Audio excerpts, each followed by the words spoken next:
오늘 우리가 함께 나눌 하나님의 말씀은 환난 중에도 신실한 교회, 부활의 주님이 서머나 교회에 주신 약속의 말씀을 함께 나누고자 합니다. 환난, 고난, 우리가 좋아하는 단어는 아닙니다. 그런데 이 고난을 통해서 환난 속에서 우리는 분명하게 깨닫습니다. 우리가 누구인지, 사람인지를 우리는 분명하게 보게 됩니다. 평안할 때, 모든 것이 부요할 때 하나님을 찬양하고 예배하는 것은 너무나 쉬운 일이고 당연하게 보일 수 있습니다. 그런데 예상치 못한 고난이 다가오고 또 기도해도 상황이 쉽게 열리지 않으며 내일이 캄캄하고 더 어둡고 불투명해 보이는 그 순간에도 우리가 믿음을 지킨다는 것은 쉬운 일이 아닙니다. 그렇습니다. 고난 중에는 우리가 진정 우리의 마음속에 무엇을 의지했는지, 무엇을 사랑하며 살았는지, 무엇이 우리의 삶의 우선순위였는지가 명확하게 드러나기 마련입니다. 오늘 본문 이 서머나 교회의 모습 속에서, 서머나 교회에 말씀하시는 주님의 말씀 속에서 우리의 삶을 돌아보고 우리의 신앙이 어떠한 방향으로 나아가야 할지를 다시 한번 확인할 수 있는 귀한 은혜의 시간이 되시기를 예수님의 이름으로 축원드립니다. 서머나 교회는 로마 제국 당시에 아름다운 항구 도시였습니다. 로마 제국 정부 당국과 좋은 관계를 맺었을 뿐만 아니라 그 로마 제국에서 추구하는 황제 숭배 사상에 적극적이고 열정적인 도시였습니다. 정치적으로도 경제적으로 안정적이었고 풍요로운 도시 서머나. 근데 역설적으로 그 가운데서 신앙생활을 하고 있는 그리스도인들은 엄청난 박해에 직면할 수밖에 없었습니다. 제가 이미 말씀을 드린 대로 황제 숭배는 그 도시의 문화였고 기조였습니다. 1년에 한 번 그 황제를 위하여 드려지는 그 제의 가운데 누구나 다 고백해야만 하는 문구가 있었는데 가이사는 주님이다. 다른 말로 표현하면 황제가 우리의 삶의 주인이십니다. 왕이십니다. 라는 그 고백을 온 도시 사람들이 다 해야 되는 그 순간에 그리스도인들은 신앙의 절개를 따라 그 일에 동참할 수 없었습니다. 그 일로 인하여서 상업활동에 배제가 되었고 사회적인 관계에서 따돌림을 받았을 뿐만 아니라 때때로 교회의 지도자들과 열성 있는 성도들은 옥중에 갇히기도 하고 재판에 넘겨지기도 했으며 처형을 당하거나 순교의 피를 흘려야 되는 그런 고난과 극심한 환난 중에 있었습니다. 이러한 극심한 환난과 고난과 핍박과 비방 중에서도 그 죽음 앞에서도 서머나 교회가 믿음을 지킬 수 있었던 이유는 무엇일까요?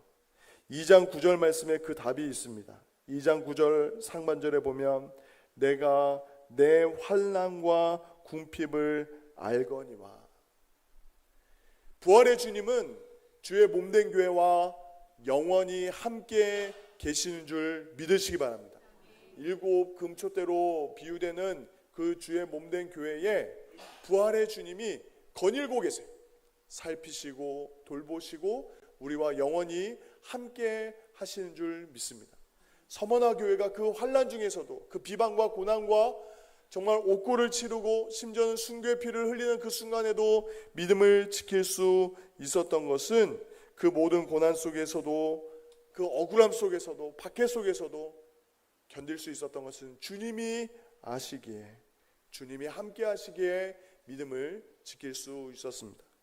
또한 2장 9절 말씀을 다시 한번 보시면 내가 내 환난과 궁핍을 알거니와 실상은 내가 부요한 자니라. 부요한 자니라. 이것이 무엇을 말씀합니까? 우리의 환난과 궁핍을 아시는 주님이 그 서머나 교회를 정확하게 진단하고 평가하고 계신다라는 거죠. 서머나 교회의 성도들은 세상의 평가와 가치를 따르지 않았습니다. 눈에 보이지 않지만 살아계신 하나님, 하늘과 땅의 모든 권세를 가지신 우리의 만왕의 왕 되신 하나님의 평가에 주목했습니다. 실상은 너희가 부요한 자니라. 어찌 보면 우리가 나중에 살펴볼 라오디게아 교회의 평가와는 정반대죠. 라오디게아 교회는 당시에 부요했습니다. 풍성했습니다. 그러나 영적으로는 벌거벗은 자였습니다. 반면에 서문화 교회는 겉으로는 박해 가운데 있고 모든 상업 활동에 배제되고 가난과 핍박과 고난 중에 있었지만 영적으로 부요한 사람, 하나님과 깊은 사귐과 교제 속에 믿음의 절개를 지켰던 하나님 나라의 영원한 하나님 나라의 백성으로 부요했던 것인 줄 믿으시기 바랍니다. 여기서 그 옛날 2000년 전에 라오디게아 교회, 서문화 교회 이야기의 문제가 아니라 우리 각자에게 이런 질문을 해보셔야 돼요. 저를 한번 따라 해보시겠습니까? 나는 무엇으로 부요해지기를 원하는가? 좀 극단적인 예지만 영적으로 부요하나 가난한 삶, 경제적으로 가난한 삶이 있고, 또 하나는 일상적인 삶은 검소하고 가난하지만 영적으로 부요한 삶, 하나는 경제적으로는 풍요로우나 영적으로 빈곤한 삶. 서문화 교회와 라오디게아 교회의 길이 두 갈래 길이 있다면 여러분들은 어떤 길을 선택하시겠습니까? 물론 내 영혼이 잘된 같이 범사에 잘되고 그 모든 일이 강건하기를 원한다라는 사도 요한의 그 서신의 기도처럼 우리가 영혼도 잘되고 하나님과의 관계도 부요하고 우리의 일상의 모든 삶 속에서도 강건하다면 얼마나 좋겠습니까? 그런데 우리의 일상의 현실은 때때로 그렇지 못할 때가 많습니다. 우리 주변을 돌아보아도 정말 하나님을 전심으로 섬기고 예배함에도 불구하고 예기치 못한 질병의 고통 가운데 있는 성도님들이 계시는 반면에 평생을 성실하게 열심히 일하고 노력했음에도 불구하고 사회적으로 성공을 이루지 못한 분들도 있을 수 있습니다. 그러나 우리의 초점은 이 땅에서 건강하든지 병약하든지 부요하든지 가난하든지 사회적으로 칭찬과 존경을 받든지 때로는 주목을 받지 못하든지 간에 그것이 중요한 것이 아니라 우리의 삶의 진정한 삶의 지향점과 방향은 살아계신 하나님과의 관계에 있는 줄 믿습니다. 부활의 주님과 여러분들은 진정한 교제와 사귐을 누리고 계십니까? 살아계신 하나님 앞에 정직한 삶을 하루하루 살고 계십니까?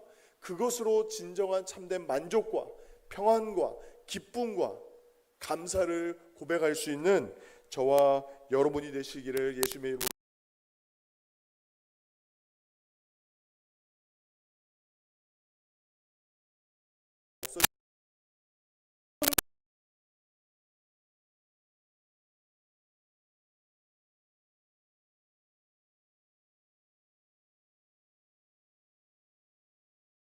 사랑이 흘러 넘쳐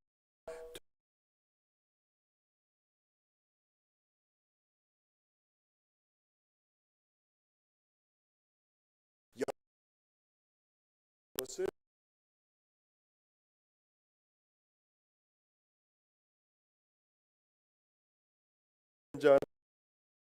죽었다가 살아나신 이가 이르시되 처음이요 죽었다가 살아나신 이 처음이요 마지막이요 영원하신 하나님 죄와 사망의 권세를 깨뜨리시고 부활하신 그 주님을 온전히 우리가 바라볼 때에 믿음으로 승리하게 되는 줄 믿습니다. 요한계시록 1장에서도 이미 살펴보았던 것처럼 나는 처음이요 마지막이니 곧 살아있는 자라 내가 전에 죽었었노라 볼지어다 이제 세세토록 살아있어 사망과 음부의 열쇠를 가졌노니. 서문화 교회가 당대의 로마 황제에게 집중했다면 그 권력 앞에 그 세상의 협박과 권세 앞에 무릎을 꿇고 적당히 타협하며 살았을 것입니다. 그러나 서문화 교회 성도들은 초대교회 성도들은 부활의 주님 처음이요 마지막이신 그 영원한 살아계신 왕 우리의 삶의 주인 되신 예수 그리스도만을 바라보았기 때문에 믿음으로 승리한 줄 믿습니다. 그 예수 그리스도를 온전히 바라볼 때 우리 가운데 일어나는 두 가지 또는 세 가지의 중요한 삶의 태도는 무엇입니까? 2장 10절 말씀 우리 한 목소리로 같이 한번 읽어보겠습니다. 시작. 너는 장차 받을 고난을 두려워하지 말라. 볼지어다 마귀가 장차 너희 가운데서 몇 사람을 옥에 던져 시험을 받게 하리니 너희가 10일 동안 환난을 받으리라. 내가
최초의 그 어떤 서양 의원을 개원한 안상호라는 분이었습니다. 안상호.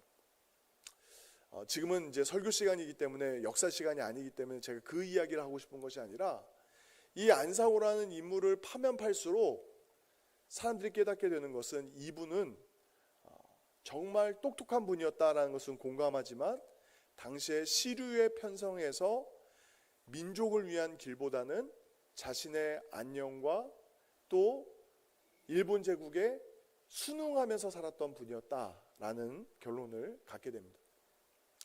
친일 논란을 가지고 이분이 친일파였느냐라는 여부를 가지고 지금 역사학계 안에서도 국민들 가운데서도 공분이 일면서 나뉘어지고 있지만 분명한 것은 이분은 당대의 흐름에 시대적 흐름에 순응하면서 살았던 분이다라는 것은 모두가 인정할 수밖에 없습니다.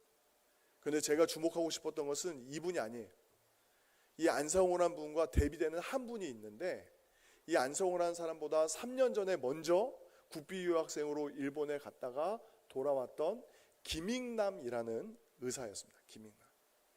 김익남과 안상호는 대한의사회를 처음 만든 김익남이 선배시니까 회장이 되고 안상호 씨도 그 다음에 부회장으로서 우리나라 대한의사협회의 어떤 초대 회장과 부회장을 했던 민족의 성각자가 될 수 있는 분이었어요. 근데 한 사람은 시류에 편성해서 일본 제국을 위해서 충성하다가 그 생을 마감한 분이고, 이 김익남이라는 분은 도리어 한일 합방이 되었을 때에, 우리나라의 주권을 잃어버렸을 때에 일본이 주는 의사면허를 받지 못하고 이후에 만주로 건너가서 독립운동을 하다가 생을 마감하셨습니다. 전혀 다른 길을 간 거죠. 전혀 다른 길을 간 거죠. 둘 다 엄청나게 똑똑한 사람이었습니다. 얼마나 똑똑했는지 당대에 이 조선에서 일본어를 공부해서 그 바다 건너 일본으로 건너가서 일본 의술을 배울 정도였으니까 보통 사람이 아니죠. 보통 사람이 아니죠. 지금처럼 어학을 공부하기 위해 충분한 자료가 있는 것도 아니고, 이 국내에서 일본어를 공부해서 일본으로 건너가서 일본 의학을 다 공부하고 한국으로 돌아올 수 있었던 두 사람. 김익남 선생님은 대한제국의 마지막 군인들을 양성하는 군의관 학교의 교관으로 복무를 했던 반면에, 안상호 씨는 국가의 부름을 거절하고 일본에 머물러 있다가 후에 우리나라의 국관이 상실해가는 것을 보고 그 후에야 조선 땅으로 돌아온 분입니다. 한 분은 이 민족, 허물어가는 그 민족을 끝까지 사랑하는 마음에 일본이 주는 의사면허를 받지 못했지만, 안상호 씨는 그 의사면허를 바탕으로 이후에 고종황제나 그 이후에 의친왕을 진료하는 사람이었고, 우리가 이름만 들어도 치를 떠는 이완용이 칼에 찔려 죽어가고 있을 때에 그 이완용을 고침으로 말미암아 그 가문이 큰 부와 명예를 얻었던 안상호의 가문. 제가 이 두 분의 삶을 보면서 이거 요한계시록이 겹쳐지는 거예요. 영원한 나라를 위해서 헌신하는 사람과 당대의 세상의 시류에 편성해서 눈앞의 현실에 순응하며 사는 사람과, 누가 지혜로운 삶일까요? 누가 거룩한 삶일까요? 누가 진정으로 성공한 사람이고 누가 실패한 사람이었을까요? 지금은 우리가 쉽게 이야기할 수 있지만 100여 년 전 이 땅 가운데는 그 일본 제국이 절대 무너지지 않는 영원한 제국처럼 보였을지 모릅니다. 태평양 모든 지역을 다 정복하고 다스릴 정도로 확장해 가던 그 나라, 그 나라의 시민으로서 흔히 말하는 내선일체, 이 조선 사람들이 일본 황국 시민으로 되는 일에 앞장섰던 안상호 씨는 나는 일본인인 것이 자랑스럽다라고 신문에 기사로 남겨졌습니다. 아마 그분이 생각할 때는 그 나라가 영원할 것이라고 생각하고 그 가족들을 위해서, 나를 위해서 가장 좋은 길을 선택했다라고 생각했을지 모릅니다. 당대에는 그것이 지혜로운 길이었고 성공의 길이었는지 모릅니다. 그러나 영혼의 관점에서 본다면 부끄러운 길이고 무책임한 길이었음을 우리는 보게 됩니다. 반면에 나라는 무너졌지만 나라와 민족을 위해서 가난을 선택하고 당대에 보이는 실패의 길이라고 보일 수 있는 만주의 길을 선택했던 김인왕 선생님. 우리가 이 땅을 살아갈 때에 하나님을 대적하고 믿음을 저버린 이 어두운 세상을 살아갈 때에 우리가 새겨야 될 분명한 반면교사가 될 수 있습니다. 세상은 점점 믿음을 등지고 있습니다. 지난 한 해만 해도 정말 수십만의 사람들이 교회의 예배 자리를 떠났습니다. 예전에는 4명 중에 1명이 또는 5명 중에 1명이 일주일에 한 번씩 꼭 예배를 드리던 이 대한민국이 이제는 6명에 1명으로 점점 줄어들고 있습니다. 더더욱 우려스러운 것은 젊은이들이, 우리 어린 학생들이 믿음의 길을 따르기보다 넓은 의미의 배교의 길, 세상의 길, 정말 안상호의 길을 선택하고 있는 거죠. 세상에서 성공할 수 있다면 세상과 타협하고 영원하신 하나님, 살아계신 주 예수 그리스도를 따르는 주의 제자의 길을 살기보다 세상에서 어떻게 하면 성공하고 인정받고 풍요로운 삶을 살 수 있을지를 걱정하고 고민하는 그 넓은 길에 교회가 한가운데 서 있습니다. 여러분들은 어떻게 기도하시겠습니까? 여러분들은 무엇을 바라보며 이 자리에 나오셨습니까? 우리가 무엇을 기도하고 무엇을 간절히 사모해야겠습니까? 2장 11절의 말씀 우리 한 목소리를 같이 한번 읽어보겠습니다. 시작. 귀 있는 자는